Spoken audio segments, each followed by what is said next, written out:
Now, cycling is on the move. More of us are doing it, up 11% on the latest set of figures. But the dangers cyclists face are also growing. Over roughly the same time period, the number of fatal and serious casualties have risen by 46%. Our sports correspondent, Kamian Zerim, got on his bike, and just to warn you, his report does contain some strong scenes of road accidents from the start. It's not often a cyclist survives a crash as serious as this. Shocked? You shouldn't be. Just another day in the saddle. Or on a car bonnet. Or splayed on the asphalt. There is the usual excuse. I didn't actually see you, so I apologise, I've done wrong. And sometimes the fisticuffs.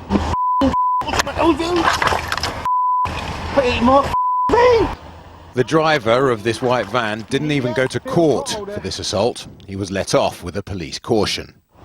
It was filmed by Dave Sherry, professional bus driver, committed cyclist and self-styled vigilante of the roads. He took me for a quick ride. It wasn't long before he was cut up. Cameras on Dave's person point every which way. His footage has helped convict dozens of dangerous drivers. I'm trying to make a difference. I'm bringing the bad drivers to account, and sometimes there will be hostility, threatening behaviour, you know the sorts. But at the end of the day, I'm trying to make a stand. No retreat, no surrender.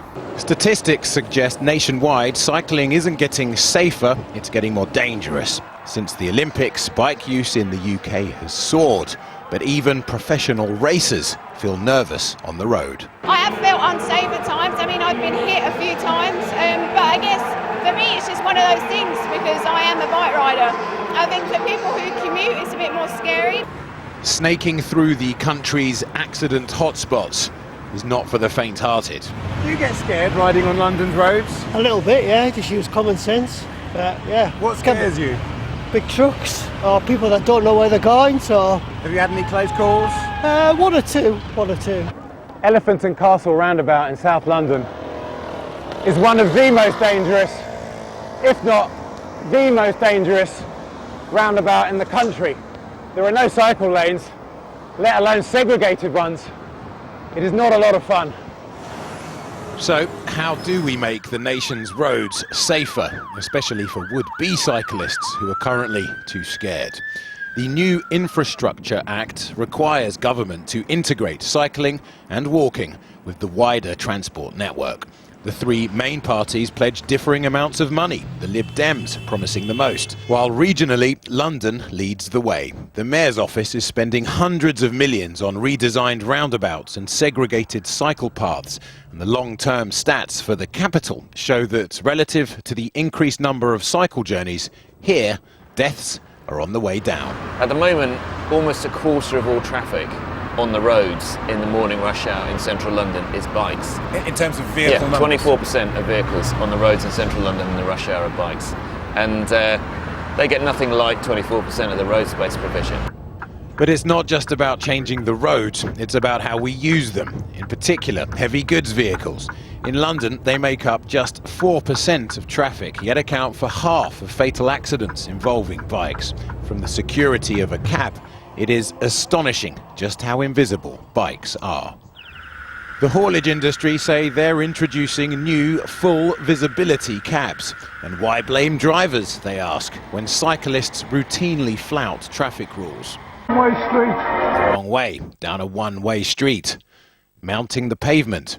And no helmet, talking on a mobile phone around, yes, Elephant and Castle.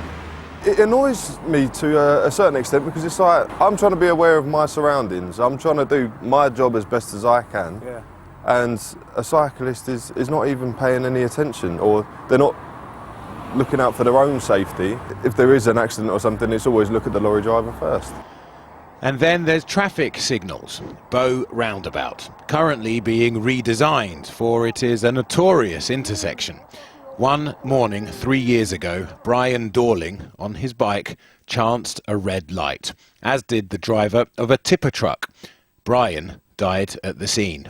The driver received a suspended sentence. Brian went through a red light, and that had all sorts of consequences for the court case, and you know, the final damages we got as a family. It's been a horrible time, and you know, cyclists, please, if you've got families, don't put yourself in a position whereby you could put your family in our position.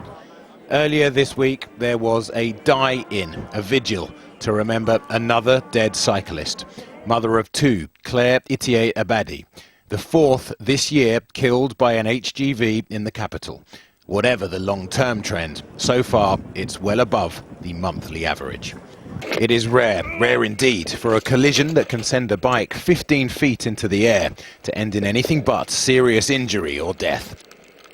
The cyclist who filmed this somehow landed on his feet and escaped with only bruising.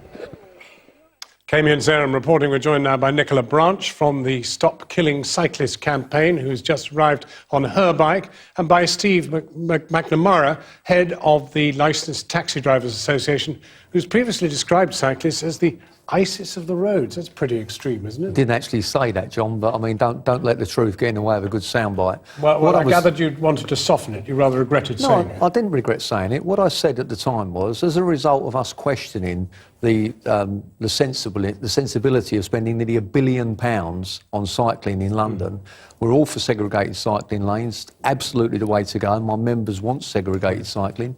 The Mayor's spending £1 billion of money he hasn't got in London on cycling. We question that. As a result of questioning that and some of the junctions involved, we've had our website attacked. We've suffered, our email system's been taken down. I've received death threats. God knows how many emails, threats, phone calls and letters.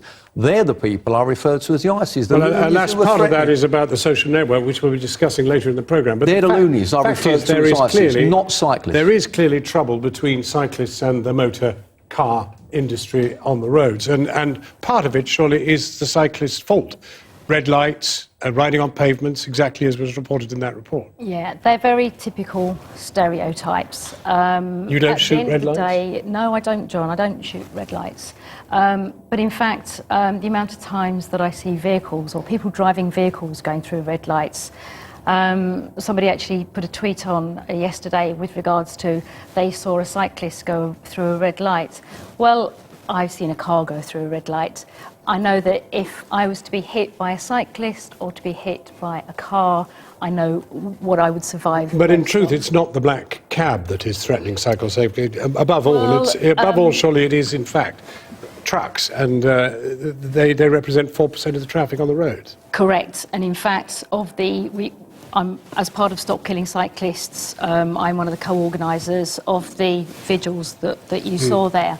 And those 4 people have all been killed by trucks, yes. Right. Well, let's pause it there, because you complain £1 billion is going to be spent on separated cycling. Right? Wrongly. Yes, you complain that. Yep. But it would make your life so much easier if you didn't have to contend with cyclists on the road. And surely, actually, the villain of the piece is not the black taxi driver. It is the fact that there are too many private cars in city centres. What the problem is that cycles and vehicles don't mix. Right. You've got that agreement, haven't you? Totally in support.